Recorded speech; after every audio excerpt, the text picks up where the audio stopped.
सबको जोहार। विश्व आदिवासी दिवस के उपलक्ष्य पर दूरदर्शन की ओर से हम सभी दर्शकगणों का स्वागत करते हैं। आज के दिन 1982 में जिनेवा में United nation working group of indigenous population में इसकी नींव रखी गई थी। 9 अगस्त ही वो दिन था और उसके बाद 1994 में उस महीने और उस दिन को यादगार रखने के लिए या आदिवासियों के पूरे विश्व के आदिवासियों के संघर्ष को यादगार रखने के लिए इस दिन की शुरुआत की गई। आज 40 साल बीत चुके हैं और इस दिवस के खास मौके पर हमारे साथ में 2 खास मेहमान आए हुए हैं। हमारे साथ में श्री महादेव टुप्पो जी और श्री निरंजन कुमार खुजूर। आप दोनों का बहुत बहुत स्वागत, अभिनंदन, जोहार और आप दोनों को विश्व आदिवासी दिवस की बहुत बहुत शुभकामनाएं। श्री महादेव टुप्पो, आप एक साहित्यकार हैं और Sahitya Akademi centre for oral and tribal literature में एक बोर्ड मेंबर के रूप में 2023 में नियुक्त किए गए। बहुत बहुत बधाई आपको महादेव जी। निरंजन, आप एक फिल्मकार हैं। फिल्म के जगत में आपने काफ़ी नाम कमाया और आप दोनों झारखंड के भूमिपुत्र हैं। तो इस खास मौके पर कुछ छोटे छोटे सवाल हैं। मैं शुरुआत करूंगी महादेव जी आपसे। आज के इस दिन को आप किस तरह से देखते हैं, या फिर ये कहूँ कि आदिवासी दिवस आपके लिए क्या मायने रखता है? देखिए, एक साहित्यकार या एक लेखक होने के नाते विश्व जो आदिवासी दिवस मनाया जा रहा है वो मेरे लिए खास महत्व रखता है। वो इसलिए कि आज से पहले जब हमारा मौखिक साहित्य था तो उसको लोग महत्वहीन मानते थे, लेकिन आज जब हमारे जो आदिवासी साहित्यकार हैं वो उन लोगों ने बहुत सारे साहित्य लिखा है, तो जैसा कि लोग कहते हैं कि साहित्य समाज का दर्पण है। तो पहले क्या था कि आदिवासी जो जनजीवन है या उनके जीवन संघर्ष हैं वो बातें दुनिया के समक्ष में नहीं आते थे। दूसरे जो लोग लिखते थे उसी को समझा जाता था, लेकिन अब जब आदिवासी खुद लिखने लगे हैं तो उसकी भावनाओं को, उनके विचारों को, उनके जीवन संघर्ष को, उनके जो द्वंद्व हैं, उनके जो मानसिक या दूसरी जो यंत्रणाएं हैं वो भी साहित्य के माध्यम से, और उनकी बहुत सारी अच्छाइयाँ भी हैं, उनके रीति रिवाज परंपराएं वो साहित्य के माध्यम से आ रही हैं, जिससे जो सभ्य समाज या जो कहिए कि आगे बढ़ा हुआ समाज था वो आदिवासी साहित्य के माध्यम से उस समुदाय को समझ रहा है।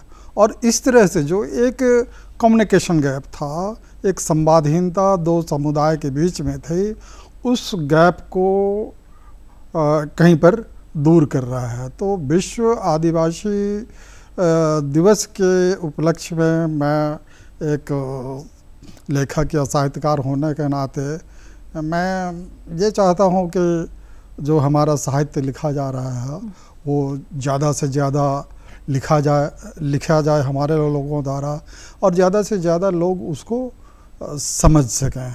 तो मेरे लिए इस आदिवासी दिवस पर इसका बहुत ही महत्व है। ऐसा नहीं लगता है कि इस दिवस के खास दिन को अंकित कर देने या फिर इंगित कर देने इस पे पूरे विश्व के जितने आदिवासी समुदाय हैं वो एक प्लेटफॉर्म पर आ गए हैं या फिर अपने संघर्षों की चर्चा का आदान प्रदान कर रहे हैं?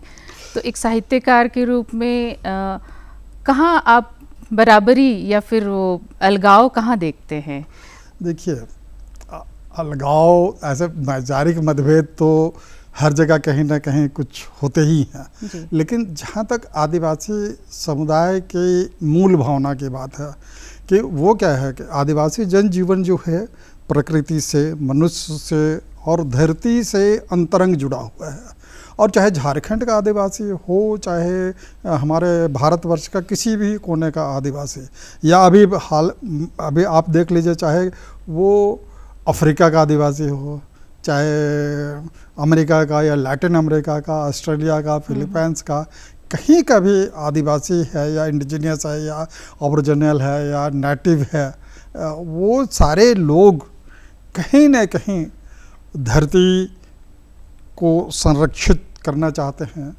प्रकृति पर जो दुराचार या उस पर हमला हो रहे हैं उससे वे लोग दुखी हैं, और वो आक्रोश कभी कभी उनके साहित्य में या उनके जो तकलीफ़ें हैं वो उनके साहित्य में आते हैं। और पूरे विश्व समुदाय में, चाहे वो अफ्रीकन साहित्य में देखिए, चाहे लैटिन अमेरिका के साहित्य में, या फिर उधर कनाडा के आदिवासियों पर, या फिर अफ्रीका के, वो सारे लोग कहीं ना कहीं एक ही तरह से जुड़े हुए, और सभी लोगों में एक बहुत ज़बरदस्त फीलिंग या ज़बरदस्त एकता सी हाँ महसूस की जा रही है। जो आग्रह दिखता है वो क्या है कि वो धरती को और प्रकृति को बचाएं। तो ये एक रूपता बहुत ही आश्चर्यजनक रूप से पूरे दुनिया में सभी आदिवासियों के बीच में लगभग एक सी पीड़ा और एक सी तकलीफ है। तो उसका कारण मुझे ये लगता है कि सारे लोग हैं कि वो धरती से, धरती माता से, या धरती मदर अर्थ से कहिए, उससे उनकी जो जीवन जो है बहुत अंतरंगता के साथ में, और उनके जीवन के एक एक जो उनके पल हैं हर तरह के, चाहे पर्व त्यौहार हो, चाहे उनके नृत्य संगीत हो, या कृषि कार्य हो, कुछ भी, सारा कुछ वो उनसे जुड़ा हुआ है। इसलिए वो उसके साथ में अपने आप को बहुत गहरे ढंग से और बहुत आत्मीय ढंग से जुड़ा हुआ महसूस करते हैं जी। तो आदिवासी दिवस यह अवसर देता है कि हम उस चीज़ को फिर से एक बार व्याख्यायित करें, उसको पुनर्भाषित करें, और लोगों के बीच में संवाद करें, अपनी बातें दूसरों को पहुंचाएं। जी। जैसे कि इस साल का जो थीम है इंडिजिनस डे का, protecting the rights of indigenous people in voluntary isolation and initial contact, और लास्ट ईयर का जो था indigenous youth as a agent of change for self determination. आप निरंजन एक युवा वर्ग को रिप्रेजेंट कर रहे हैं, और ऐसे क्षेत्र से हैं जहां सोच को हम मूविंग प्लेटफॉर्म पे डाल रहे हैं। आप अपने कैमरे के माध्यम से इस दिन को किस तरह से देखते हैं, और बीइंग एन आदिवासी आप किस तरह से इस चीज़ को महसूस करते हैं, इन दिन को? आज से अगर 10 साल पहले का दिन का सोचें, और आज के समय में, आज रास्ते में भी आप देख रहे होंगे किस तरह का माहौल है। जो प्रोग्रेस होता है ना वो बहुत स्लो होता है। ऐसे लोगों को लगता है कि बहुत जल्दी ही चीज़ें बदल जाएंगी, वैसा भी नहीं होता है। Progress is a very slow thing, बहुत स्लो चलता है। तो उसी हिसाब से ही देखना चाहिए चीज़ों को। तो अभी जिस पायदान पे सिनेमा को लेकर के अगर हम बात करें, तो विश्व आदिवासी दिवस की वजह से, ये मनाने की वजह से हम लोग ज़्यादा से, मतलब पूरी दुनिया में सारे लोग ज़्यादा से ज़्यादा आदिवासियों के बारे में, आदिवासी मुद्दों के बारे में, आदिवासी खान पान, रहन सहन, इवन पहनावे के बारे में, ये सारी चीज़ों, आइडेंटिटी के बारे में, या कल्चरली जो सारी चीज़ें हैं वो सब के बारे में काफ़ी सजग होने लगा है। तो उसी तरीके से जैसे पहले सिनेमा में जिस तरीके से चीज़ें दिखाई देती थी, जो कि हमारे समाज से फिल्म मेकर नहीं होते थे, तो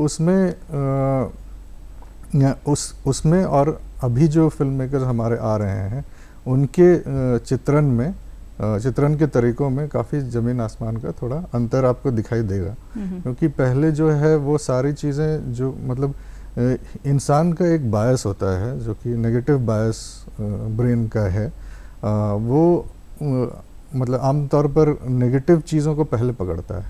तो जैसे ही एक समाज दूसरे समाज को देख रहा होता है, तो उसकी तरफ से जो नेगेटिव चीज़ें निकल कर के आ रही हैं, या जो भी दृश्य दिखाई देते हैं, जैसे कि फॉर एग्ज़ाम्पल किसी तरीके का हिंसा हो गया, या उग्र भाव हो गया, या फिर जैसे ये हड़िया पीने का ये चीज़ हो गया, ये सारी चीज़ें ही दिखाई देती थी। तो आमतौर पर आप फिल्मों में, या फिर वो चुप रहने वाली जो प्रवृत्ति होती है वो सब ही दिखाई देती थी। तो अभी जैसे जैसे फिल्मकार नए आते जा रहे हैं, तो वो लोग आदिवासी के जीवन को दिखाने की कोशिश कर रहे हैं, और एक होलसम क्या बोले, एक इंसान का एक होलसम जीवन जो होता है, जिसमें वो प्रेम में रहता है, अपने रिश्ते निभाता है, अपने अड़ोस पड़ोस के लोगों से किस तरीके से वार्तालाप करता है, जो कि सब अपने समाज का जब चित्रण करते हैं तो वो सारी चीज़ें होती हैं। तो उसी तरीके से आदिवासी फिल्मकार भी वो कर रहे हैं, जो अभी जो सिराल हैं या रविराज हैं, इन लोगों की फिल्मों में आपको वो चीज़ दिखाई देंगी। तो मुझे लगता है ये परिवर्तन आया है, और आदिवासी दिवस का भी एक बहुत बड़ा उसमें देन है कि बाहर की दुनिया इन सब चीज़ों को लेकर के धीरे धीरे सजग हो रही है, उनके तरफ उनका नज़र जा रहा है। क्या कभी ऐसा हुआ है कि कुछ नेगेटिव अगर फिल्म में किसी ने दिखाया, पोर्ट्रे किया, तो किसी ने सवाल उठाया? क्योंकि पहले बहुत कम सवाल उठते थे, क्या अब इन सब चीज़ों में पॉइंट आउट किया जा रहा है? क्या लगता है? जी, अभी तो पॉइंट आउट किया जा रहा है। पहले क्या हो रहा था कि अभी देखिए समाज धीरे धीरे ही आगे बढ़ता है, तो एजुकेशन, हम जैसे मैं सेकंड जनरेशन एजुकेटेड हूँ, किसी आदिवासी फैमिलीज़ में आप देखो वो ज़्यादा से ज़्यादा थर्ड जनरेशन एजुकेटेड होते हैं। तो वो वाला जो मतलब वो जो ग्रोथ है, उसकी वजह से उसमें जो हुआ है कि जो पोर्ट्रेयल था पहले जो आदिवासियों को लेकर के, जो नेगेटिव चीज़ों के बारे में आप बोल रहे हैं, वो अभी बदल रहा है। लेकिन जो भी जो नया जनरेशन ऑफ फिल्म मेकर बाहर के लोगों का, बाहर मतलब बाहरी समाज के लोगों का जो है, उनमें बहुत ज़्यादा मतलब एक एम्पैथी, थोड़ी बहुत उस तरह की का चेंज दिखाई देता है कि स्टोरी टेलिंग में एक ड्राइविंग फोर्स, जो मेन ड्राइविंग सीट में जो बैठा हुआ है, जिसके पॉइंट ऑफ व्यू से कहानी कही जा रही है, वो हो सके तो वो आदिवासी हो सकता है। जैसे कि हम रिसेंटली एक फिल्म देखे जोरम बोल करके, तो उसमें मेन किरदार जो हैं वो सारे आदिवासी हैं, लेकिन उसमें पोर्ट्रेयल में जब आप बात करेंगे तो उसमें आपको दिखेगा कि उन लोगों ने एक उरांव समुदाय के कैरेक्टर की कहानी बोली है, लेकिन उसका सारा परिधान जो है वो आपको डोंगरिया कोंद जो उड़ीसा में है उसका दिखाई देगा, और वो सारा कुछ मिक्स करके वो मतलब बहुत ही मिक्स्ड काइंड ऑफ इमेज उन्होंने प्रोड्यूस किया है, जिसमें आपको उरांव आदिवासी में मुंडा क्षेत्र का पथलगड़ी मूवमेंट हो गया, ये सारी चीज़, इन सब के इमेजेस आपको दिखाई देंगे उसमें। फिर उसमें बिहार का कुछ कल्चर, लौंडा नाच का के इमेजेस दिखाई देंगे। तो इस तरीके की एक तरह से मतलब खिचड़ी टाइप का सिचुएशन है अभी। तो अभी लेकिन मुझे बहुत उम्मीद है कि अभी जो हमारे जो नए फिल्म मेकर्स हैं जो आ रहे हैं, अभी धीरे धीरे आगे बढ़ रहे हैं, वो अपना सही चित्रण करने के कर रहे हैं, फॉर ऑब्वियस रीजंस कि उन्होंने अपने आप को जिस तरीके से देखा है, समझा है, जो ज़िंदगी जी है, उसी का तो रिप्रेजेंटेशन कर रहे हैं। तो वो एकदम ज़्यादातर वो ट्रूथफुल ही होगा। तो इस तरीके से तो फिल्म को जब भी हम देखते हैं तो ये नहीं समझते हैं कि एक थीसिस राइटिंग और एक फिल्म बनाना, जो उतना रिसर्च होता है, उतना रिसर्च फिल्म मेकिंग में भी, फिल्म मेकिंग में आपको रिसर्च है, आपको धूप में खड़े होकर के शूट भी करनी है, आपको स्लीपलेस नाइट्स मतलब कंप्यूटर स्क्रीन के सामने बैठ करके लगातार कई घंटों तक आपको एडिटिंग करनी है, आपको स्टूडियो में समय बिताना है, साउंड डिज़ाइन करना है, बहुत सारी चीज़ें होती हैं। तो वो लिखने से लेकर के वो प्ले आउट कैसे हो रही है स्क्रीन तक, वो कहते हैं ना स्क्रिप्ट टू स्क्रीन, तो वहाँ तक काम होता है। तो उस उतने डिटेल्स पे जाने के लिए आप सिर्फ और सिर्फ इंटरनेट के माध्यम से रिसर्च किया हुआ मटेरियल लेकर के आप फिल्म नहीं बना सकते। जी, ये बहुत अच्छा पॉइंट आपने कहा। माधव जी, वापस आपके पास में आते हैं। अभी जैसे अस्मिता की लड़ाई या फिर संघर्ष हम कहें तो सभी विदेश की बात करें या फिर यहाँ भारत की बात करें, तो ये संघर्ष सब में एक जैसा देखने को मिलता है। युवाओं के बीच से लेखनी में आपको क्या परिवर्तन मिल रहा है, या फिर अपने संघर्ष की जो जुबां है वो कलम से किस तरह से निकल रही है? आप इस चीज़ को भली भांति अपने क्षेत्र से देख रहे होंगे। आप जैसे अगर झारखंड की बात करें तो इधर हमारे मैना छोड़िया जी ने मथुरा कहने जो उन्होंने 5 वॉल्यूम में लिखा था, वो मुंडारे में लिखा था। तो अगर हम देखें तो सबसे पहले लिखित रूप में वो आता है, उसके बाद में सुशीला समाध वगैरह, और इधर इग्नेस कुजूर या फिर उस समय के जो बहुत सारे लेखक लोग हैं 40-50 के आसपास, वो लोग लिखते जाते हैं, दौले कुजूर वगैरह। उसके बाद में हम देखते हैं कि रामदयाल मुंडा जी आते हैं, उनके कविता संग्रह आती है, और फिर उनकी जो सबसे अच्छा क्या कि सिलिद जो आते गीत से, तो वो सिलिद जो कविता संग्रह है और वो गीत संग्रह है, वो एक अद्भुत संग्रह है जिसमें कि आदिवासी जीवन की बहुत छोटी छोटी मामूली घटनाओं को बहुत ही अच्छे तरीके से, बहुत ही कलात्मक ढंग से और सहज ढंग से कहा गया। उसमें बहुत आक्रोश और आक्रामकता नहीं है, लेकिन अपने पीड़ा को, अपने दर्द को, या जो कुछ भी जीवन जो उस समय दिख रहा था, उस सारी चीज़ों को सिलिद में बहुत ही अच्छी तरह से रामदयाल मुंडा जी ने दर्शाया है। तो उसके बाद की जो पीढ़ी आती है जिसमें ग्रेस दी वगैरह हैं, रोज क्रिकेटा वगैरह हैं, और उसके बाद में जो उस समय और दूसरे हमारे जो जितने भी आदिवासी भाषाएं हैं, चाहे उरांव हो, खड़िया हो, हर चीज़ में उस समय लिख रहे थे। और यहाँ के आकाशवाणी का भी उसमें रांची का भी योगदान रहा है, या क्षेत्रीय जितने भी कि उन लोगों ने यहाँ क्षेत्रीय भाषाओं के लेखकों, कवियों को प्रोत्साहन दिया, और उसके प्रोत्साहन देने से उसमें से कई लोग बड़े बड़े साहित्यकार निकले, और उन लोगों ने अच्छा काम किया।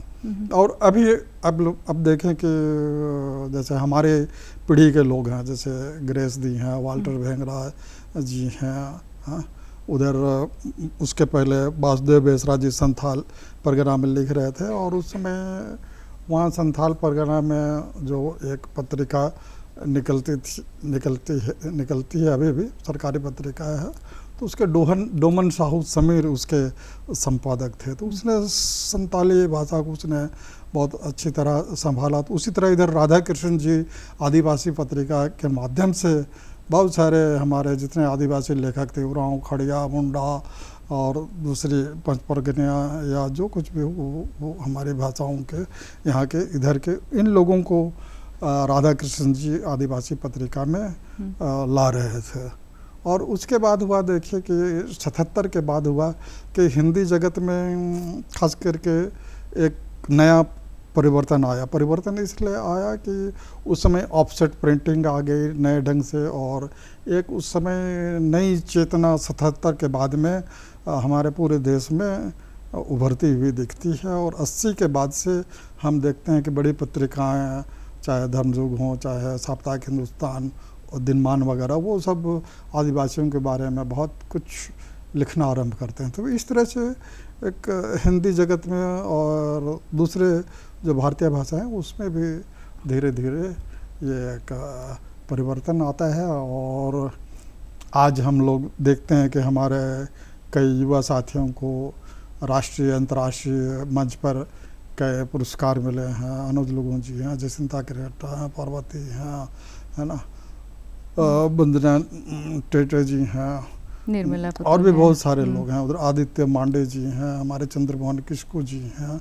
तो ये सारे लोग हर एक भाषा में जी। अच्छा, इतना तक कि असुर भाषाओं के जो लेखक लोग हैं, सुषमा असुर वगैरह, तो उनकी कविताएं भी जो हैं वो मतलब बड़े मंचों पर आ रहे हैं। और ये एक विश्व आदिवासी दिवस मनाने का ही एक प्रभाव रहा कि एक चेतना, आदिवासियों को समझने की चेतना पूरे भारत और मैं कहूँगा कि विश्व के पैमाने पर दिखती है।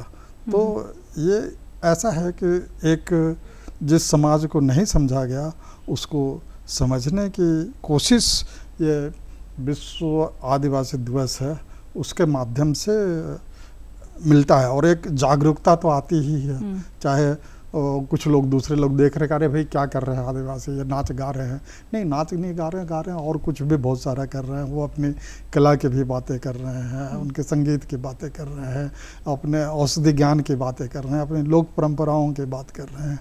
तो इन सारे चीज़ों से एक नया समाज या एक नए तरह की चेतना पूरे आदिवासी समाज और उसके प्रभाव में जो दूसरे समाज है उनके बीच भी आती दिखती है। तो मैं इसको एक इस तरह से इसका सकारात्मक पक्ष देखता हूँ।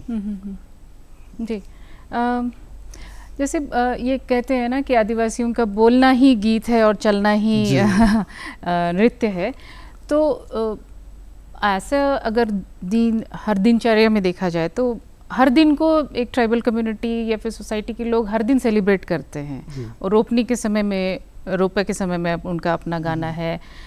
तो एक ऐसी चर्चा चल रही थी कि ये दिन खास होने के बावजूद वो हर दिन सेलिब्रेट ही कर रहे हैं और जीवंत रूप से सेलिब्रेट कर रहे हैं। कहीं ना कहीं वो खो रहा है लेकिन वही कहीं ना कहीं किसी माध्यम से वापस भी आ रहा है। मैं ऐसा महसूस करता हूँ कि ठीक है बीच में आधुनिकता में प्रभाव में ठीक है आदिवासी युवा कहीं पर भटकता रहा, नई टेक्नोलॉजी या कैसेट या दूसरे से भटकता हुआ कहीं जरूर दिखा। लेकिन आज की तारीख में अगर बोलूँ तो मुझे लगता है कि उसमें कई सारे युवा, बहुत सारे तो नहीं लेकिन कई सारे युवा हैं अपने रूट की ओर, अपनी परंपराओं को, अपनी विरासतों को नए ढंग से समझने का प्रयास कर रहे हैं। और वो प्रयास साहित्य में भी दिख रहा है, जैसे हमारे यहाँ निरंजन जी हैं या फिल्म है, मैं उन्हीं की तरफ अभी सराल हैं, बहुत सारे लोग। इसके अलावा हमारे सियार है, मरोम है, जैसे पेंटर हैं। तो वो लोग अपने कला के माध्यम से बहुत सारे गोंड पे मैंने चित्र देखे, भेल चित्रकार देखे हैं, उरांव पेंटर देखे हैं, मुंडा चित्रकार देखे हैं। तो वो सारे लोग भी अपने अपने कला के माध्यम से वो आदिवासी जीवन की जो चेतना है या जैसे मैं बार बार बोल रहा हूँ कि उसकी अच्छाइयाँ हैं, उनके द्वंद्व हैं, उसको वो अपने कला या अपनी रचना के माध्यम से, अपने कृत्यों के माध्यम से उभार रहे हैं। और ये बहुत अच्छी बात है कि जो सभ्य समाज जिसको कहते हैं बढ़ा हुआ समाज, वो उसे स्वीकार रहा है। निरंजन, आपको इस क्षेत्र में कहाँ पे चुनौतियाँ कहाँ महसूस होती हैं? चुनौतियाँ असल में चुनौती जो है ना मतलब एक युवा वर्ग और एक तो जैसे कि मैं कह रहा था कि चीज़ें बहुत स्लो बढ़ती हैं। तो अभी क्या है, जैसे आदिवासी अभी धीरे धीरे, जैसे कुछ साल पहले ही हमारा लिखना शुरू हुआ, हमारा लेखन का कार्य शुरू हुआ। और मतलब शुरू हुआ मतलब एक शुरू तो काफ़ी पहले आया पर हुआ मतलब, लेकिन क्या बोले, एक साहित्य का निर्माण, मतलब साहित्य जगत का निर्माण वो ये बहुत रिसेंट टाइम्स में ही हुआ है। तो अभी आप देखो कि सिनेमा में भी उसी तरीके से कि सबसे बड़ी चुनौती हमें सबको लगता होगा कि सामने की तरफ से कुछ अपॉर्चुनिटीज़ नहीं आ रहे हैं, वो एक चुनौती, वो तो है ही, सबका नज़र उस पर तो है ही। एक सबसे बड़ी चुनौती है हमारे अपने लोगों की तरफ से, हमारी ये समझ कि हमें ये समझ की कमी होना कि सिनेमा या साहित्य या कोई भी कला कितना ज़्यादा इम्पॉर्टेंट है एक समाज को रिप्रेजेंट करने के लिए, या उसके बारे में लोग कैसा सोचते हैं, कैसा समझते हैं। एक समाज को तभी समृद्ध समझा जाता है जब उनका आर्ट एंड कल्चर बहुत क्या बोलें, उसका एक मतलब लोक कला, लोक साहित्य से बढ़कर भी एक ग्रोथ दिखाई दे। तो उसमें जब आप देखते हैं सिनेमा में क्या होता है कि एक दूरदर्शिता नज़र नहीं आती बहुत सारे लोगों में कि शुरुआत कैसे हो और कैसे धीरे धीरे एक इंच बाय इंच आप आगे बढ़ते हैं। जैसे हम लोग अभी फिल्म स्क्रीनिंग की शुरुआत की है हम लोगों ने। ये हमारी शुरुआत का समय है कि जब जैसे अच्छा साहित्य करने के लिए, लिखने के लिए आपको अच्छा साहित्य पढ़ना पड़ेगा, तो अच्छा सिनेमा देखने के लिए आपको अच्छा सिनेमा देखना भी पड़ेगा। आपको ये प्लेटफॉर्म यहाँ मिलता है? झारखंड में TRI में हम लोगों ने ऐसा चालू किया है, शुरू किया है, जिसमें हम लोग वर्ल्ड सिनेमा दिखाते हैं और ज़्यादातर लोग आते हैं, यंग लोग आते हैं, यंग फिल्म मेकर आते हैं, वहाँ पर फिल्म देखते हैं और उस पर चर्चा होती है। तो ये एक अच्छी शुरुआत है जिसमें हम, जो कि बिल्कुल ही क्या बोलें, इस झारखंड में बिल्कुल ही उस चीज़ का एब्सेंस हमको महसूस होता था कि अच्छा सिनेमा मुहैया नहीं करवाई जाती। तो अभी हम TRI के माध्यम से ये कर रहे हैं और मुझे लगता है इसका फल हमें आने वाले समय में ज़रूर देखने को मिलेगा। जी ज़रूर। बहरहाल संघर्ष और अस्मिता दोनों साथ साथ में चलते रहेंगे और बहुत उम्मीद है कि आज से कुछ सालों के बाद में, जो जैसे आपने कहा कि ये बहुत स्लो चलता है, हम धीरे धीरे ही जाएंगे, लेकिन आगे का जो समा होगा कुछ और ही होगा। हमारे साथ में दो अलग अलग विशेषज्ञ आए, दो अलग विषयों के विशेषज्ञ थे। आपने साहित्य, और दोनों ही कहना चाहिए समाज के निर्माण में दोनों फील्ड ही बहुत ही इम्पोर्टेंस रखता है। तो इन शब्दों के साथ में आप सबों को फिर से आदिवासी दिवस, विश्व आदिवासी दिवस की फिर से बहुत हार्दिक बधाई। जोहार।